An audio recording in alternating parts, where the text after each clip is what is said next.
ebyabadde mu press conference y'abannaffe aba NUP n'oyogera ekigambo kimu kyokka nti ebyobufuzi bizibu.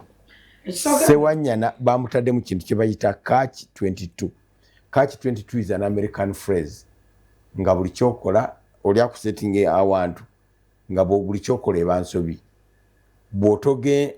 Onawolaga bw'otogenda nsobi, bw'ogenda nsobi, bw'odda emabega nsobi, bw'odda maaso nsobi, bw'odda ku kkono nsobi, bw'odda ku ddyo nsobi, bw'ogaana okwogera nsobi. Era oŋŋambe lwaki teyazze. Nyana yakosezza obuyigirize bwe n'agezaako okudoojinga n'agayogera baani oyo omusajja tayogerangako natayogera ku honorable buli lw'abalumba abasajja baboogera amannya ye aboogera amannya ayogera mpuuga n'ayogera n'oyo mugatiya bw'aba abalumba buli lw'abalumba kati kuno obadde ye tayagala ng'ayagala Sewanyana abakube nga naye kyategeti nze Sewanyana mmalire mu ttaka abenga takyasobola kudda waabwe ono yabadde azze kuba psychologically kati olaba obuzibu bw'alina oyo omuvubuka omusajja sina muvubuka kina n'envi malevu omusajja oyo ayagala nnyo sympathy ayagala nnyo training. Listen leader wani nawe bwacha wewe oyo kundidinga nfa.